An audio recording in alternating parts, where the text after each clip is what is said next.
विनोद बंसल जी के पास आते हुए। अब विनोद बंसल जी, आप लोगों ने भी पूरी तैयारी कर ली है, 2024 सामने है, तो इतना माहौल बना लिया जाए विनोद बंसल जी कि मतलब 26 जनवरी से लेकर फरवरी के आखिरी तारीख तक अब लोगों के घर घर तक आप लोग प्रसाद पहुंचाएंगे।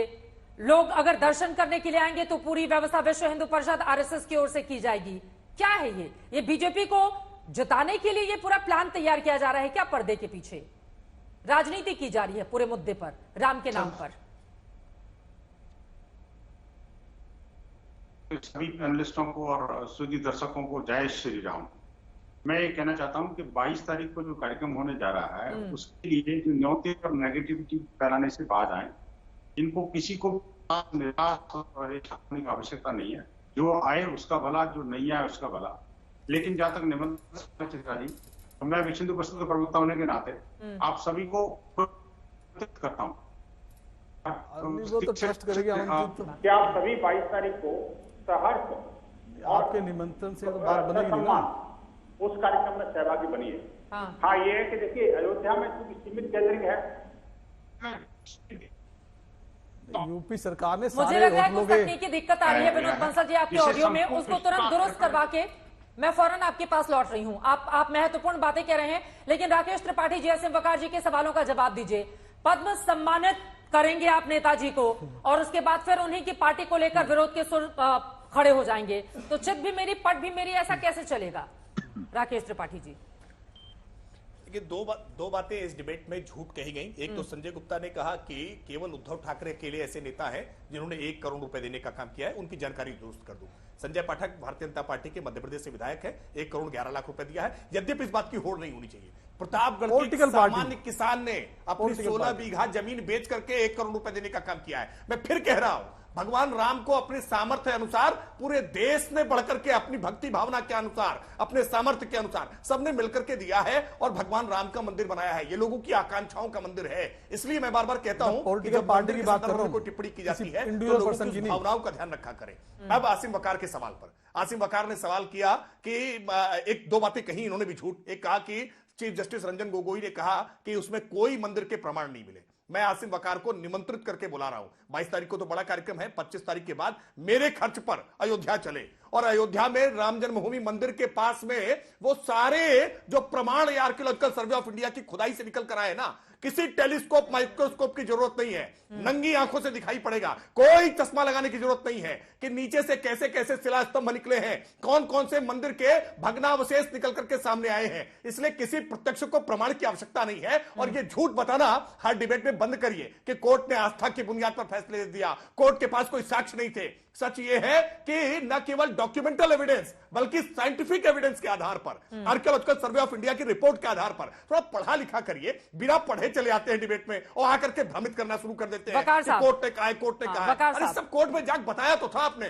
भारी भरकम वकील लेकर के गए थे all India Muslim personal law board के, वो कांग्रेस के प्रिंसिपल भी ले गए थे। आप पद्म पुरस्कार को लेकर एक सवाल पूछा है, बस जल्दी से उसका भी जवाब दे देता हूं। इन्होंने पद्म पुरस्कार को लेकर के पूछा है। देखिए, पद्म पुरस्कार के चयन करने की एक प्रक्रिया होती है, मनचाहा नहीं है। जैसा यश भारती पुरस्कार अखिलेश जी दे दिया करते थे कि मंच पर हमको ये आज अच्छी एंकर पसंद आ गई है, तुरंत निकाला और यश भारती पुरस्कार घोषित कर दिया। पद्म पुरस्कार के लिए एक कमेटी बनी है, वो स्क्रीनिंग करने का काम करती है और किसी भी व्यक्ति के भिन्न गुणों के आधार पर उसका आकलन होता है। मुलायम सिंह यादव जी ने हिंदी के लिए जो काम किया है, भारत में चाइना के संदर्भ में जो विचार रखे, समाज जीवन में पिछड़ों की आवाज को उठाने के लिए जो काम किया, उनके तमाम भूमिकाओं के लिए समाज उनका अभिनंदन करेगा। लेकिन कार सेवकों के संदर्भ में, राम भक्तों के संदर्भ में जो पाप उन्होंने किया है उसका प्रायश्चित कभी नहीं हो सकता है। इसलिए राम भक्त हमेशा उनकी आलोचना करते रहेंगे। हां, समाजवादी पार्टी के नेता के तौर पर, समाजवादी नेता के तौर पर उनकी भूमिका महत्वपूर्ण रही है। बड़ा मुश्किल है, मतलब एक तरफ तारीफ भी करना है, दूसरी तरफ बुराई भी करना है। बड़ा मुश्किल है राकेश जी,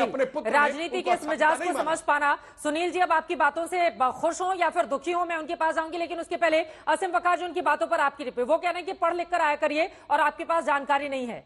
उन्होंने कहा कि एएसआई सर्वे से जो बातें निकलकर सामने आई हैं, प्रत्यक्ष को प्रमाण की जरूरत नहीं है। राकेश त्रिपाठी जी वकील हैं, मैं वकील नहीं हूं। राकेश त्रिपाठी जी जजेस की भाषा समझ लेते हैं, मैं नहीं समझ पाता। मैं राकेश त्रिपाठी जी को, इनके पूरे पैनल को चैलेंज कर रहा हूं कि आपके पास 24 घंटे, 48 घंटे, 72 घंटे का टाइम आप ले लीजिए। 1040 पन्ने का जो जजमेंट सुप्रीम कोर्ट का आया, उस जजमेंट में 1040 पन्ने में मुझे एक लाइन बता दीजिए जहां पर जज ने यह लिखा हो कि इस बात का प्रमाण मिला कि मंदिर तोड़ के मस्जिद बनाई गई, और इस बात का प्रमाण मिला कि वहां के ऊपर 1200 ईस्वी से और 1528 ईस्वी तक जमीन के ऊपर कोई स्ट्रक्चर बना था, या इस बात का प्रमाण मिला कि रामलला प्रकट हुए। मुझे एक लाइन बता दीजिए। मंदिर बनकर तैयार हो चुका है, आपसे बड़ी माला लेकर अयोध्या जाऊंगा, ये डिबेट बेमानी हो जाती है। ठीक है, मुझे लगता है कि मौजूदा वक्त में जो टॉपिक है उसी पर रहते हैं। अभी आज की जो टॉपिक है, आज का जो मुद्दा है, जरूरी है, क्योंकि इस पे राकेश त्रिपाठी साहब ने इतने अच्छे तरीके से नहीं बताया। मैं इसको बताना चाहता हूँ वसीम अकाश जी को भी और देश की जनता को भी कि सुप्रीम कोर्ट ऑफ इंडिया ने यह कहा कि मंदिर को तोड़कर मस्जिद बनाने के प्रमाण नहीं मिले। 500 साल पुरानी बात है, क्या वहां कोई तोड़ के कोई कागज बनते थे क्या? लेकिन साफ साफ ये भी कहा कि वहां वो सारी जमीन राम जन्म भूमि की ही है, निर्विवाद। ये भी कहा। इस बात को आप करेक्ट कीजिए मिस्टर वसीम अकाश जी। ठीक है, लेकिन अब इतने इतिहास में नहीं जाते हुए वर्तमान में जो मौजूदा पॉलिटिक्स चल रही है उसको लेकर आगे बढ़ते हुए, विराजमान की है, राम जन्म भूमि का नाम नहीं है सर, रामलला विराजमान की है। वो सारे दोनों को एक दूसरे से अलग कैसे कर सकते हैं आसिम बकार जी? रामलला विराजमान और राम जन्मभूमि दोनों उज्बेकिस्तान से आए थे। आपके मजहब का विषय नहीं है। राम जन्मभूमि पर बाबरी मस्जिद नहीं हो सकती। अब उस पर नहीं जाते हुए, उस पर नहीं जाते हुए, पॉलिटिक्स पर रहते हुए, पॉलिटिक्स पर रहते हुए राकेश त्रिपाठी जी, पॉलिटिक्स पर रहते हुए। लेकिन आप लोगों को भी बड़ा मुद्दा मिल गया है ना, बढ़ा चढ़ा कर पूरा माहौल बनाओ राम के नाम पर और वोट की राजनीति फिर से करो। राकेश त्रिपाठी जी, अगर विपक्ष इस तरह के आरोप लगा रहा है, चाहे वो सीपीएम हो चाहे समाजवादी पार्टी हो, मेरा कोई जवाब नहीं दिया। हाँ, चित्रा जी मैं पूछ रहा हूँ, स्वामी प्रसाद मौर्य के खिलाफ कार्रवाई क्यों नहीं हो रही है, अरेस्टिंग क्यों नहीं हो रही है? बाला साहब ठाकरे का जिक्र किया था। स्वर्गीय बाला साहब ठाकरे निश्चित तौर पर आज उनकी आत्मा जहां कहीं भी होगी बहुत संतोष का अनुभव कर रही होगी। स्वर्गीय बाला साहब ठाकरे ऐसे असंख्य करोड़ों लोग हैं जिन्होंने अपने आंखों से स्वप्न देखा था कि वह स्वप्न साकार हो, प्रभु रामलला अपने भव्य मंदिर में विराजमान हो। ये आत्मा लोगों की पीड़ित होती थी, आंखों में आंसू आ जाते थे जब भगवान रामलला को टाट में देखा करते थे, आंखों में आंसू होते थे कि हमारे आराध्य, हमारे इष्ट, हमारे भगवान, और जिनको हम बाल रूप में देखते हैं रामलला, उन रामलला को टेंट में रहना पड़ता था। ये कितने भावुक पल है, ये कितना बड़ा विषय है। तो ये कोई सामान्य घटना नहीं है, ये केवल सामान्य उत्सव नहीं है, कि बाबरी मस्जिद हमारे सामने टूटी, ये भगोड़े भाग गए थे जो खुद को मौजूदा वक्त में बहुत बड़ा योद्धा समझ रहे हैं, वो भाग गए थे और शिवसेना के योद्धा ही वहां पर खड़े थे। तो ये भगोड़े कहकर तो आप ही लोगों पर निशाना साध रहे हैं संजय राउत। इनके किसी एक देखिए सच ये है कि बाला साहब ठाकरे की विरासत का दावा करने वालों ने सत्ता लोलुपता में, सत्ता के लोभ में जाकर के कांग्रेस की गोद में बैठ गए। वो कांग्रेस जिस कांग्रेस ने भगवान राम के मंदिर में हर प्रकार की बाधा अपनाई। मुझे याद दिलाइए, याद दिलाइए आप दर्शकों को अपने, बाला साहब ठाकरे ने कैसे कहा था कि जिस दिन शिवसेना को कांग्रेस के साथ गठबंधन करना पड़ेगा उस दिन शिवसेना पर ताला लगा दूंगा, शिवसेना बंद कर दूंगा। लेकिन यही शिवसेना का दावा करने वाले ये उद्धव ठाकरे जाकर के कांग्रेस की गोद में बैठ गए। असली शिवसेना तो एकनाथ शिंदे जी के नेतृत्व में आज महाराष्ट्र की सरकार चला रही है, और इसलिए शिवसेना की बाला साहब ठाकरे की विचारधारा को लेकर के आज एकनाथ शिंदे जी चल रहे हैं। ये उद्धव ठाकरे केवल जन्म से विरासत के आधार पर कहेंगे, क्या विरासत में हम उनके पुत्र हैं, का मुद्दा